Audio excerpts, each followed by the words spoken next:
Greetings, wanderer, and welcome to the Acropolis, the shining jewel of Athens.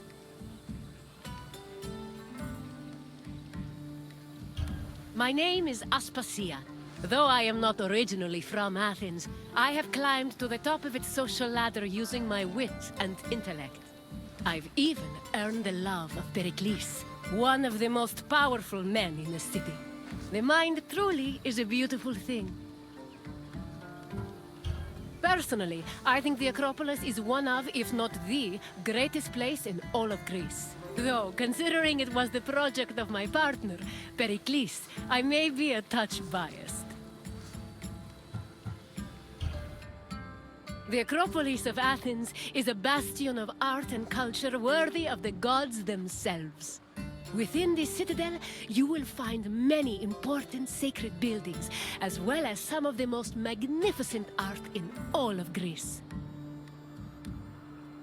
You are in for a very enlightening visit. When you're done, come find me, and we can discuss the things you have seen. Farewell for now.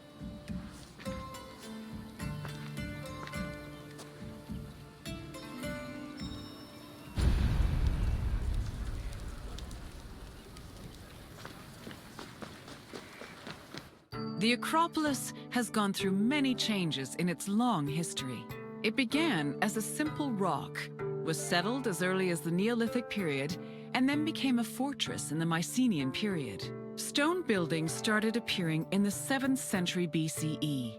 But the famous structures whose ruins remain visible today date mainly from a period of construction in the 5th century BCE. The location of the Acropolis is closely tied with Athens' foundation myth. Supposedly, it was the site where Athena and Poseidon competed for the city's patronage.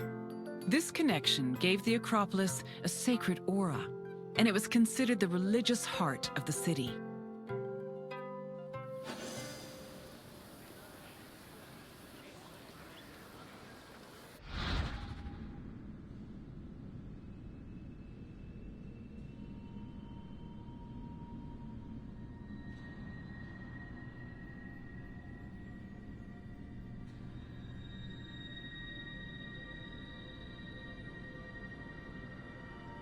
The Acropolis has gone through many changes in its long history. It began as a simple rock, was settled as early as the Neolithic period, and then became a fortress in the Mycenaean period. Stone buildings started appearing in the 7th century BCE. But the famous structures whose ruins remain visible today date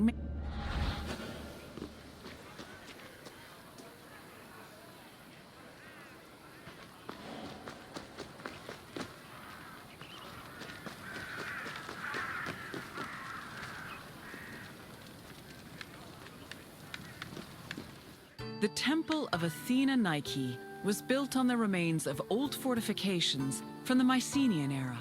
Worship at the temple can be traced back to the 6th century BCE, but the building itself was destroyed during the Greco-Persian Wars a century later. It was rebuilt during the Peloponnesian War. Given that the name Athena Nike roughly means Athena of victory, it was likely constructed in the hopes that Athens would win the war. Unusually, the temple depicts historical scenes of battles against the Persians instead of the more mythologically inclined art of other Greek buildings. The temple's priestess was chosen randomly among the Athenians and received a salary of 50 drachmae annually, along with skins and trophies from sacrificed animals.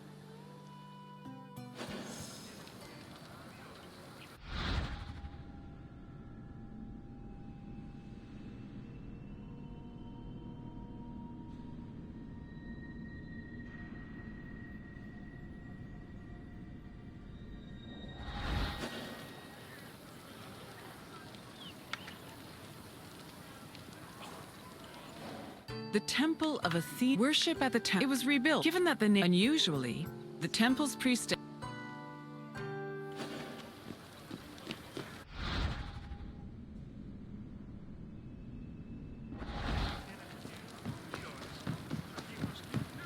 The Acropolis was built up over a long period, due in no small part to its partial destruction during the Greco-Persian Wars. It was in the 5th century BCE, though, that the Acropolis received its most significant improvements. This period was an extremely prosperous time for Athens, both financially and culturally. With a booming economy bolstered by trade and the Lavrion silver mines, Pericles, the leader of Athens, financed a huge project to rebuild the citadel. He enlisted the help of renowned artists, like the sculptor Phidias, as well as the architects Iktinos and Callicrates. Together, they erected buildings like the Parthenon and the Propylaea Gateway. Pericles' goal was to make the Acropolis into a glorious monument to the gods and to mortal Athenians.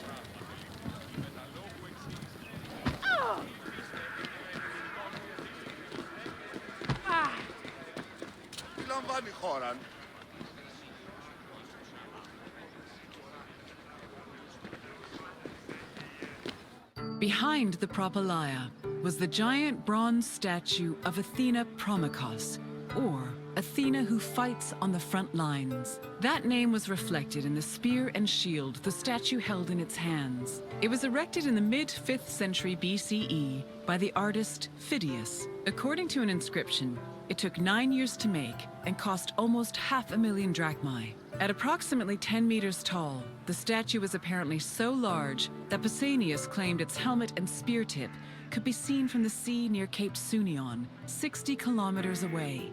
The ornamentation on the statue's shield was engraved by the metalsmith Mies.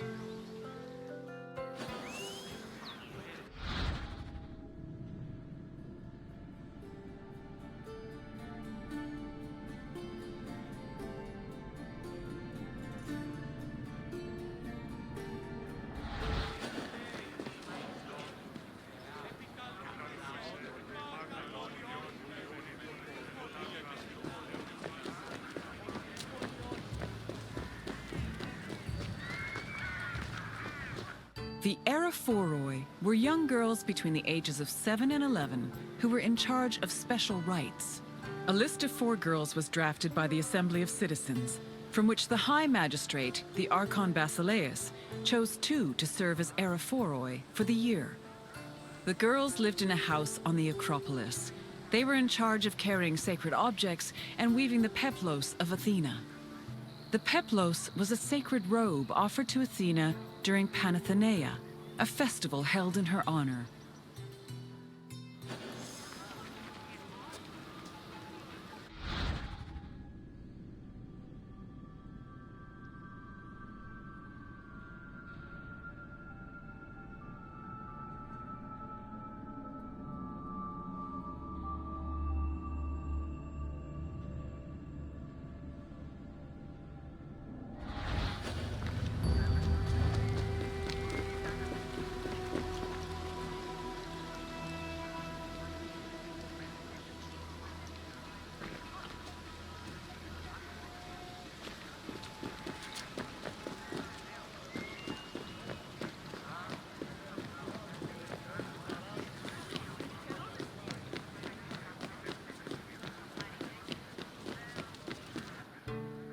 The Erechtheion was an atypical temple. It was dedicated not only to Athena Pelias, but also to Cecrops, the mythical founder of Athens, his son Erechtheos, and even Poseidon, the sea god who challenged Athena for possession of the city. The temple was divided into sections. The eastern part housed a statue dedicated to Athena, while the western section jointly belonged to Poseidon and Erechtheos. Meanwhile, King Cecrops' grave was believed to be under the caryatid porch. Under the temple was a crypt that was said to contain the sacred snakes of Athena. The snakes may have had a sweet tooth because the priestesses of Athena allegedly fed them honey cakes.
The Parthenon is one of the most well-known buildings in the world and an enduring symbol of ancient Greek civilization. While it is located on the Acropolis, the building is not a traditional temple.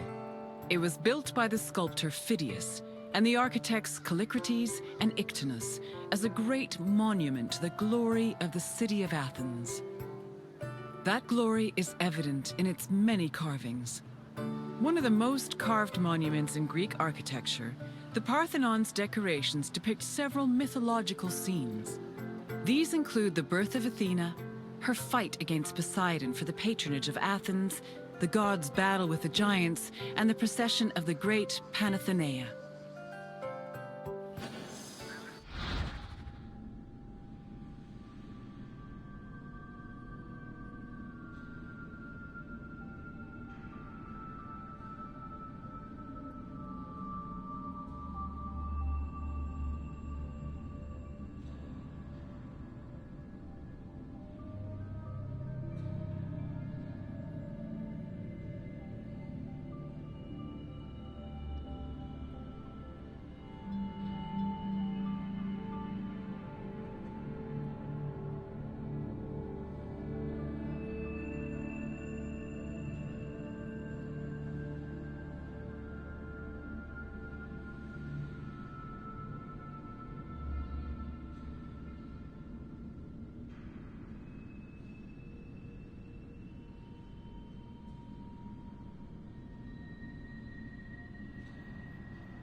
The Parthenon's inner chamber, or cella, contained a massive statue of Athena that was considered to be one of the sculptor Phidias's greatest masterpieces. The statue was chryselephantine, a combination of gold and ivory. To justify the steep cost of its construction, Pericles told Athenians that the statue was a gold reserve, which could be disassembled in times of economic distress. The cella also allegedly contained a pool, whose main purpose was to control the room's humidity, which helped preserve the statue's ivory.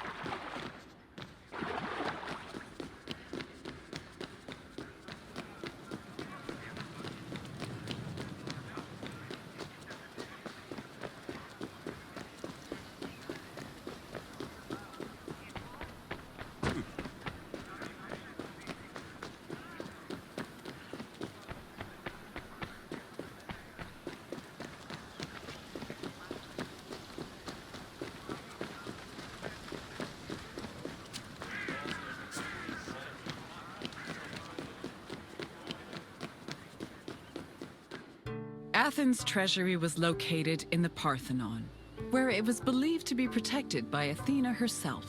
The treasury contained objects of great value, acquired from different conquests, as well as a mass of minted silver coins and various offerings to Athena. Pericles also decided to move the entirety of the Delian League's treasure to the Parthenon in 454 BCE. This was a great testament to Athens' power over the rest of Greece. The riches were divided into two parts, the Demosia, which belonged to the city, and the Hiera Cremata, which was dedicated to the goddess and only used for religious purposes.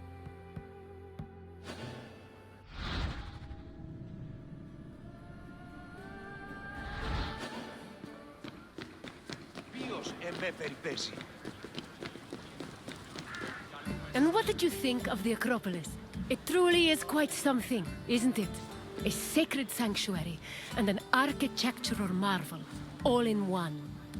If you have any questions, don't hesitate to ask.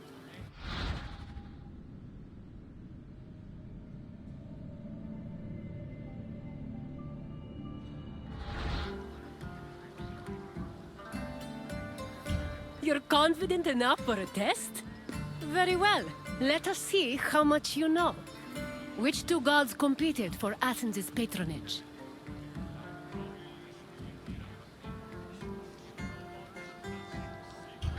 Not quite. Although Athena and Ares did fight each other in the Trojan War, with Athena siding with the Greeks and her brother supporting Troy.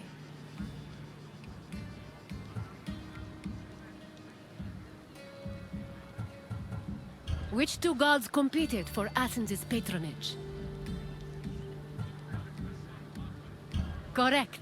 It was Poseidon and Athena who fought for Athens' patronage.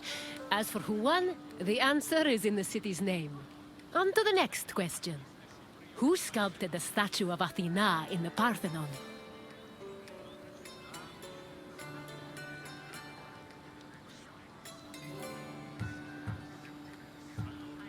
No. I must confess, I made that name up. Clever, huh? Praxiteles sculpted a marble statue of Artemis that stood in the Vravronion. Try again. Correct! The renowned sculptor Phidias made the statue, which was considered one of his masterpieces. And now, the final question. Which king's tomb was believed to be under the Caryatid porch?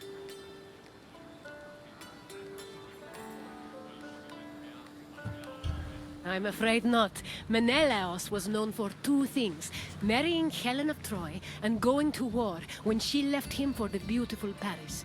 Try another answer. That is correct. Cecrops was the mythological first king of Athens, and his tomb was said to be under the Erechtheion. It seems you know much about this place. Well done, wanderer.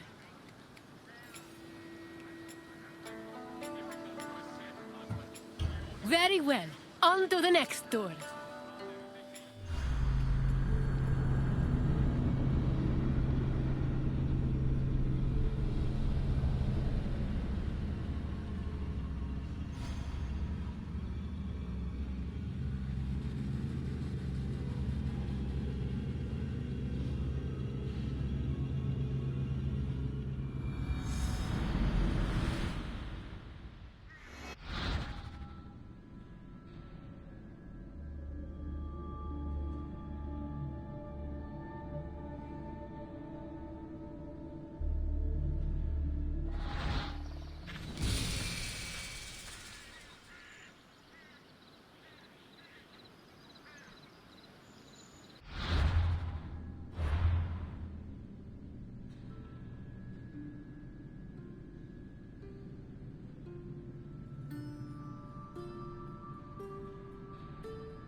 Welcome, traveler, to the ruins of Mykine.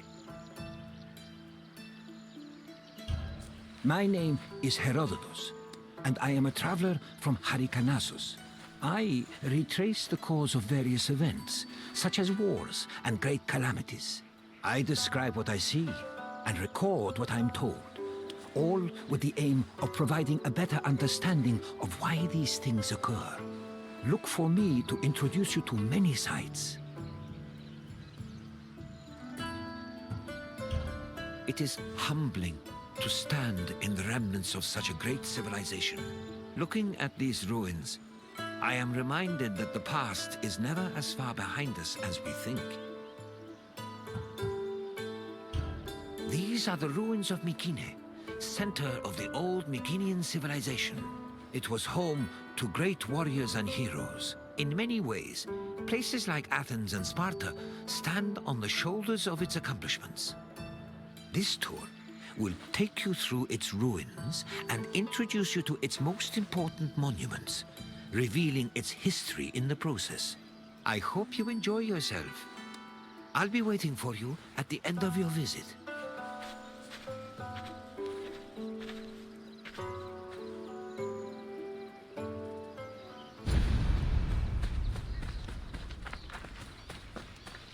The Mycenaean civilization flourished in the Late Bronze Age between 1600 and 1200 BCE. During this period, it was mainly located in the Peloponnese and central Greece. Mycenaeans were known for exploring distant lands. Notably, they battled the Hittite allied city of Volusa in a conflict that was believed to be the inspiration for Homer's Trojan War. But the Mycenaean people didn't only travel to fight. They learned much from their neighbors, the Minoans of Crete, such as how to write syllabic script on clay tablets. Such tablets provide evidence that Mycenaeans spoke an early form of Greek. They also tell of how great Mycenaean kings ruled over their warriors from opulent palaces in places like Mycenae, Thebes, and Knossos.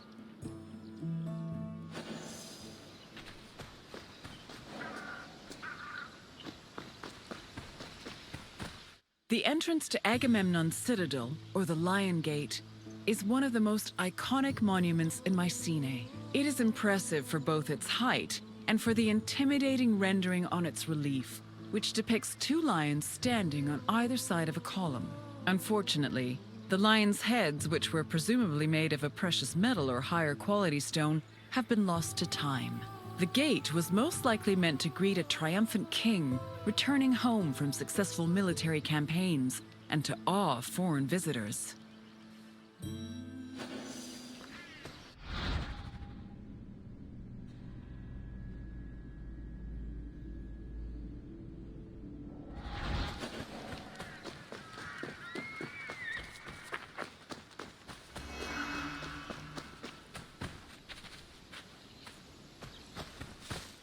When these shafts were discovered by archaeologist Heinrich Schliemann in 1876, he believed the 6 gold-filled graves to be connected with the family of the great king Agamemnon, even going so far as to proclaim a gold mask he found within to be the death mask of Agamemnon. However, this was refuted by later excavations, which showed that the 19 bodies buried in the shafts dated back to a few hundred years before Agamemnon was even born. In fact, at the time of the body's burial, the Lion Gate and the citadel walls had not even been built yet.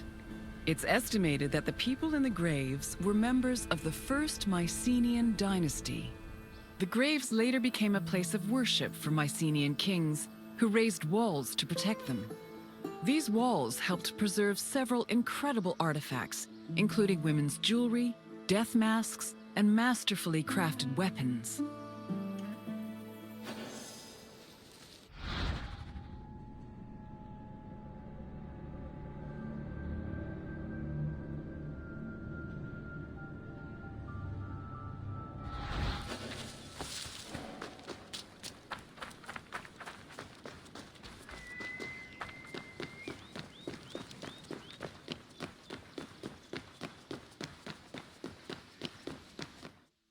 By 1250 BCE, Mycenae was at the height of its power, and its living quarters and workshops were numerous. Houses were built everywhere, from the top of the palace's hill near the king's residence, to the slopes and terraces within the walls, to the nearby hills outside the citadel. At one point, the citadel's walls even had to be enlarged to make room for more quarters. The people who lived inside the citadel were those with high status in either the military, religious, or administrative sectors of the kingdom. This is reflected by the ceramic and metal vessels inside the houses, as well as their painted plastered walls.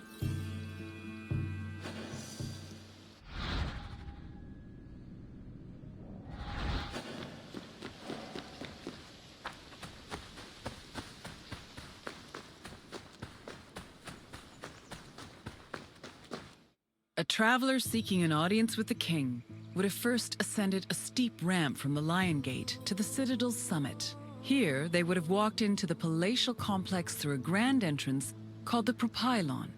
Once inside, their gaze would immediately be drawn to the palace's main hall, a monumental area known as the Megaron. The vividly decorated Megaron, which glittered with precious objects and colorful frescoes in its heyday, was where the king would have received the traveler. If the king was feeling generous, he would have shared with the visitor the palace's most marvelous feature, its commanding and majestic view, which stretched from the plain of Argolis to the gleaming Aegean Sea.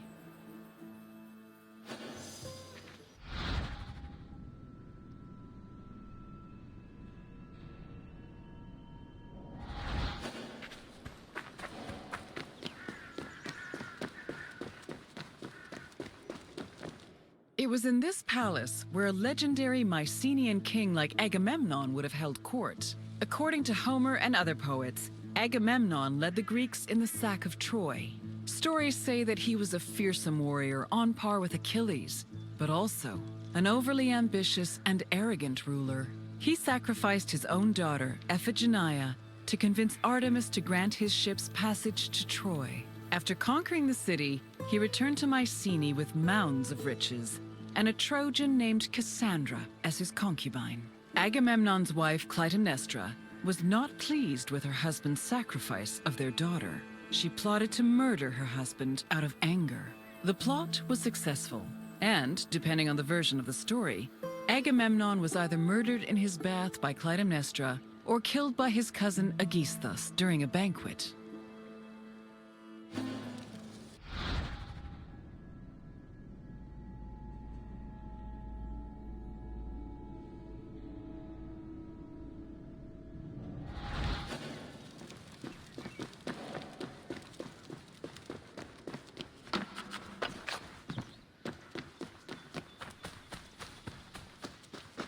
You've completed the tour. I trust it was an eye-opening experience. Though it did not last, Mycenae was a sort of precursor to what would eventually become the Greek civilization we know today. It's important we remember them, if only to avoid repeating their mistakes. Now, what else would you like to do? Then let's begin. First, I have quite a simple question. Which ancient city may have been the inspiration for Homer's depiction of Troy?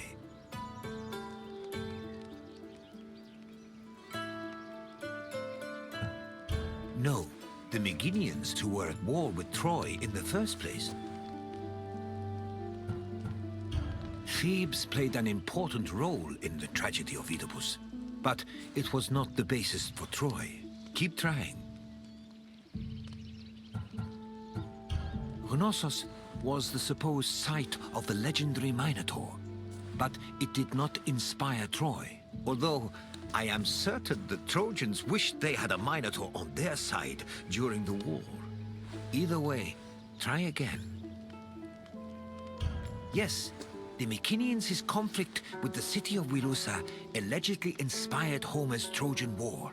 Now for the second question. Agamemnon sacrificed his daughter Iphigenia to convince which god to allow him to proceed to Troy?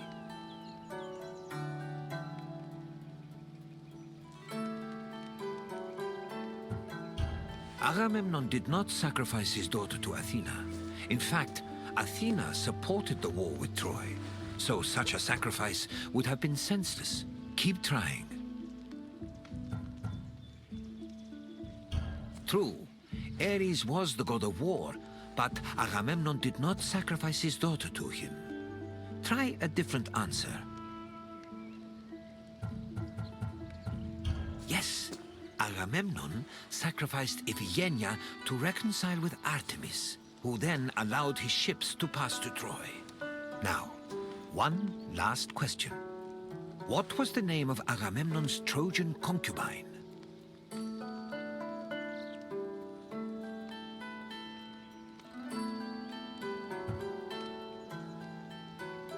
Iphigenia was Agamemnon's daughter.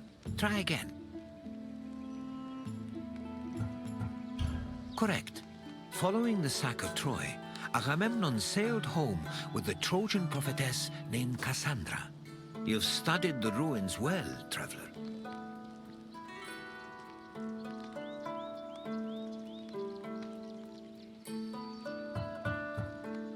Then, I suppose this is farewell. At least for now. Safe travels.